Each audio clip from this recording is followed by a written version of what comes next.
Hey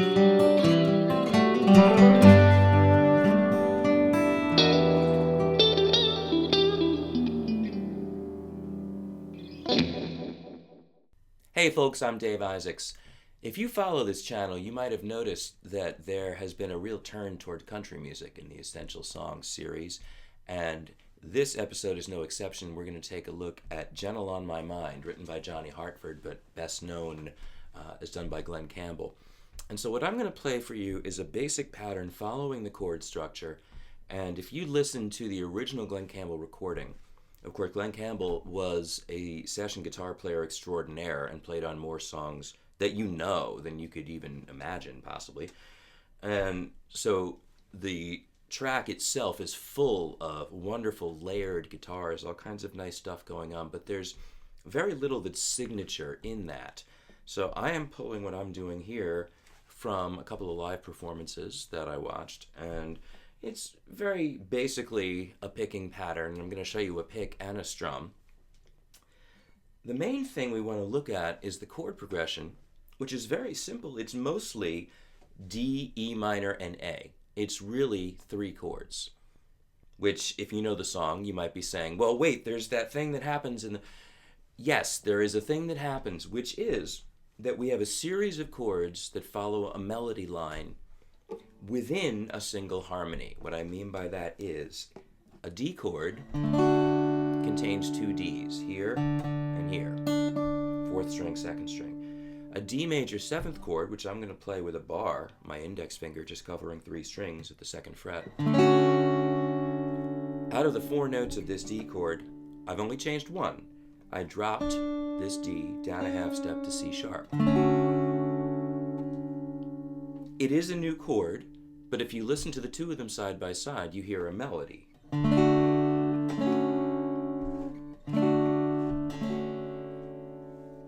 And we're going to continue that melody because from the D major seventh, we're going to drop this note. We already dropped the octave, note 8, a half step to note 7, hence major seventh. We're going to drop it down to a 6, which we don't call a D major 6, we just call a D6. A few different ways you could finger this. I would most likely use middle and ring. I'm playing the third string and the first string at the second fret. So it's basically a D chord with a hole in the middle. So D, drop the second string note from fret 3 to fret 2, D major 7. Drop it again from fret 2 to the open B string, and now we keep fret 2 on strings 1 and 3, D6, and back. So you could do a bass strum as simply as I've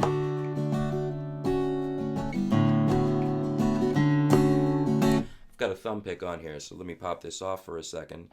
And if I do pick up a flat pick, boom chick, a chick, a boom chick, a chick, a boom chick, a chick, boom chick, a chick. That works just fine. I'm gonna stick with this thumb pick though, because I want to show you the pattern I'm doing on this.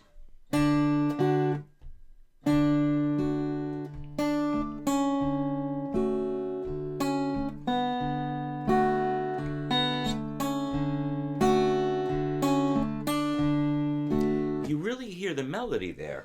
Da dee da dee da da da. Here's the pattern. 4 and 2 together, then 3 and 1 together. We're going to alternate that thumb, 4-3, 4-3, whole way through. And then,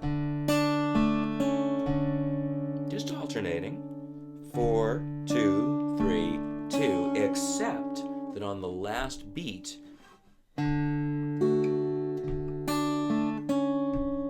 of that chord, I shifted into the C sharp. So I'm already changing to the next chord before the new downbeat. 1, 2, 3, 4, and 1. Then I'm going to play the thumb alone for a new downbeat. 1 and 2 and 3 and 4 and 1. 3 and 1, alternating. Same idea. I'll slow it down once more. So at the very beginning, when I play these two notes together, it's just to get it started. because when we repeat the cycle, we no longer play these together. It just becomes thumb, index, middle, sorry. Thumb, middle, thumb, index, thumb, index, thumb. Thumb, middle, thumb, index, thumb, index. 2, same thing. Index, thumb, index. That's what feels the most natural to me, and also because using the index there repeatedly makes this come out more strongly. It accentuates that aspect.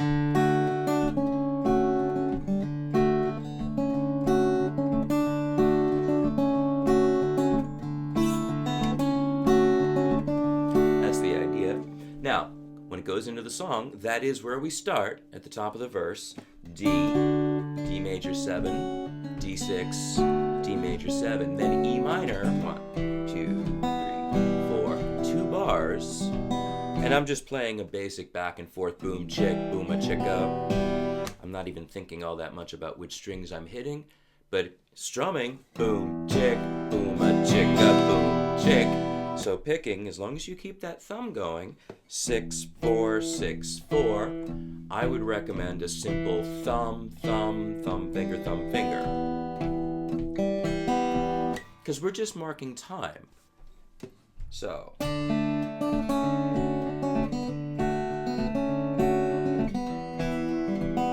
Something like that's fine. Until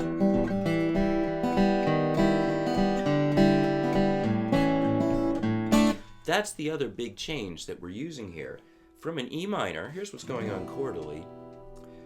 Again, we're starting from an octave in the middle of the chord. In this case, it's the 2nd fret of the 4th string. Here's low E. Here is 4th string E.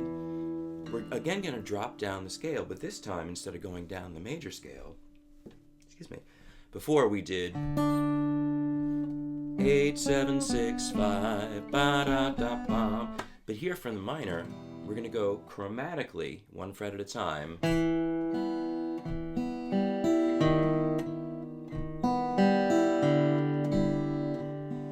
Now look at that. There's not much going on there for my hand.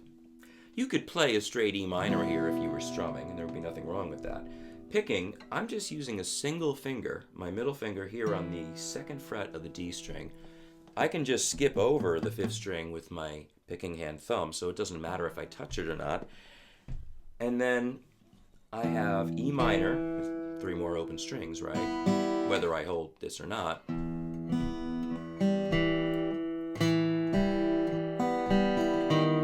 Move down from the 2nd fret to the 1st on the D string. This is an E minor / major 7. And then when I pick that up, it's an E minor 7th. Then we go to an A7 chord. So, other than that, I'm keeping the same basic picking pattern of boom, chick, alternating, boom, chick, thumb, finger, thumb, finger. So, in context, D, 2, 3, 4.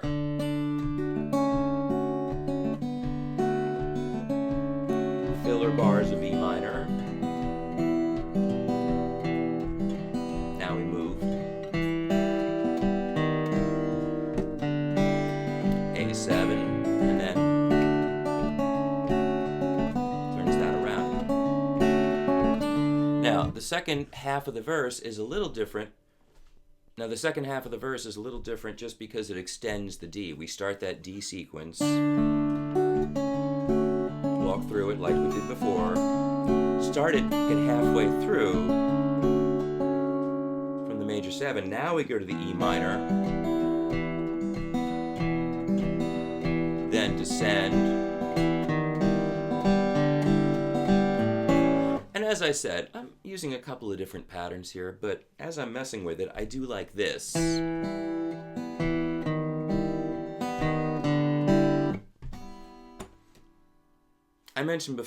I did say before that I'm using a couple of different patterns here. I'm not being all that specific. Refer back once again to the original Glen Campbell recording from 1967, and you'll hear just how many guitars there are mixed in there, including the 12-string And so I'm not worrying about copying any one of those particular parts. None of them really jumps out as being a tremendous signature, but that descending line is very important. So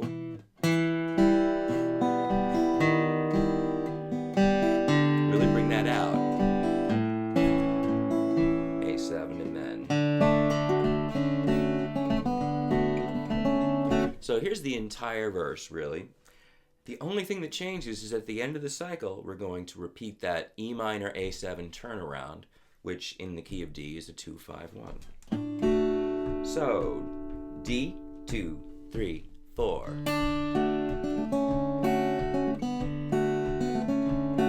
minor. Just boom chick, and then descent. E minor major 7, E minor 7, A7. Here, turn it around.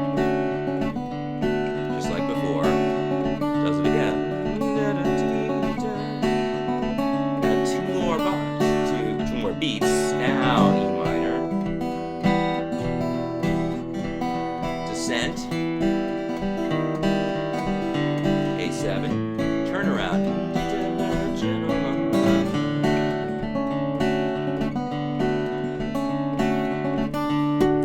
That's really the whole thing. And if you wanted to play a simple strummed version, even without differentiating the bass notes, we could do this.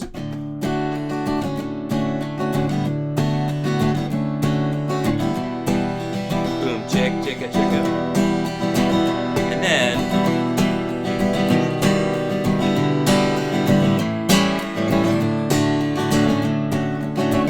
as long as boom chick chicka chicka doesn't feel like every beat is even, boom chick chicka chicka, which is going to sound terrible, we just want to feel some degree of backbeat.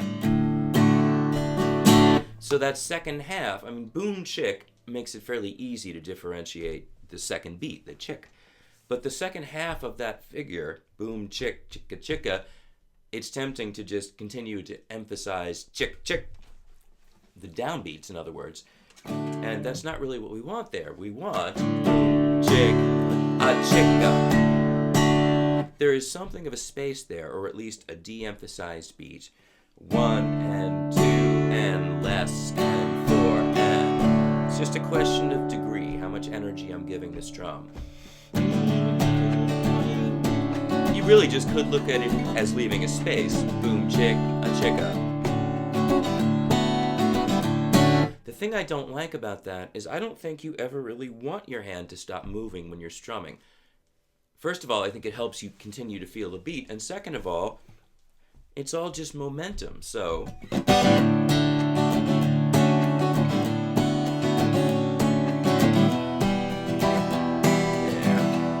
Now I'm just going to strum through this, using index middle, just middle, A7. I'm also dropping the chord now, so I'm leaving a little space. So it's really more like boom, chick, chicka, chick, boom, chick, chicka, chick, but you can hear da, da, da.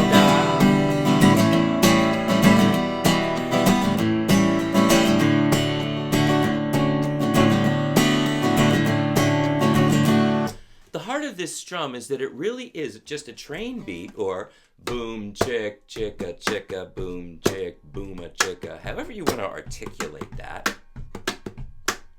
But boom chick works pretty darn well, really. Boom chick, boom a chicka, boom chick, boom a chicka, boom chick, boom a chicka. And you can hear how there's a hierarchy of accents there. Wow, listen to me being all fancy. But just notice what's loudest. 3 sounds. You feel the downbeat strongly. But the loudest sound is chick, chick. And then this hand over here, this is secondary. It's filling in space. So that's what your strum should feel like. Boom,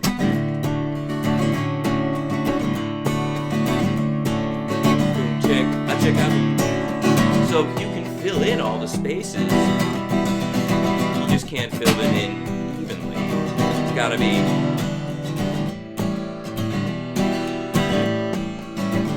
Of course, I'm still leaving space between 1, 2, because that's boom chick. That's a big part of the heart of the rhythm.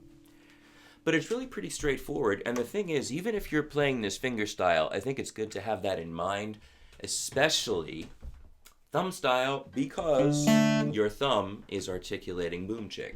Now listening to the strum once again, you will hear that boom chick, a chicka, that sense of 3 different levels of sound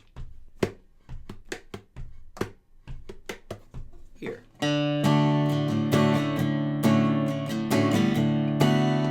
You can hear the accent.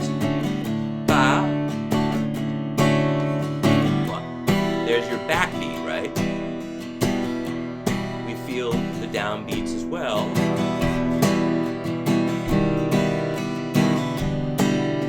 And the movement of the snap of the wrist that gives us not just the downstroke, but the upstroke that sets it up. And when that relationship is balanced right, in the sense that you essentially throw the hand up, there's very little upper arm muscle involved in this. This is a thought, just swinging the fingertips up from here. The arm follows, and then when we come back down, we just fall back down. And it creates this sense of lift from the upstroke. And when we speed it up,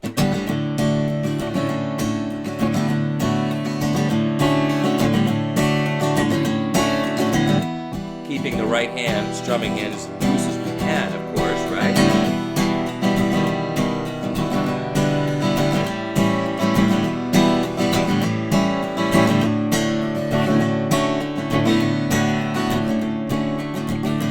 Yes, I was anticipating the chord changes there, but even if you didn't,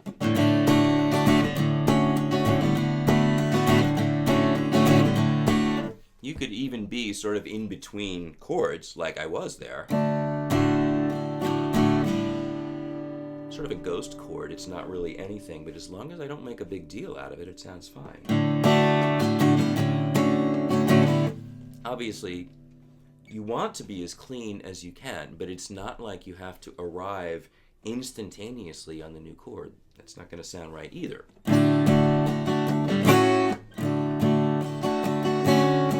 Feels awkward. It's just too accentuated. So you play with it until it feels natural, and I appreciate there are challenges of this fingering. You might find that you like this better for the D major 7 or index middle ring, and you could even play D like this and then lift.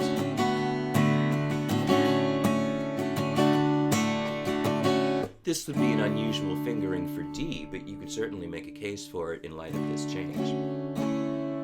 Bottom line is, if you find a fingering that works better for you, if it sounds good and it makes you more fluid, which really is the criteria.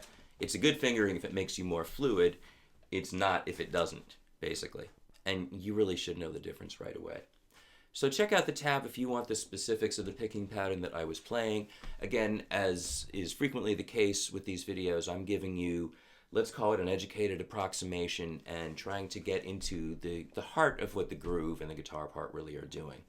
It's a great song. It's one of those that's just embedded deep in my brain, and I know of many, many, many of all of you out there. Thank you for watching. It is coming up on 2021. Thank God. Hope you and all of yours are well. I hope you are feeling optimistic going into the new year, because I don't see much choice. Beats the heck out of the alternative. And I'll see you next time. Thanks for watching.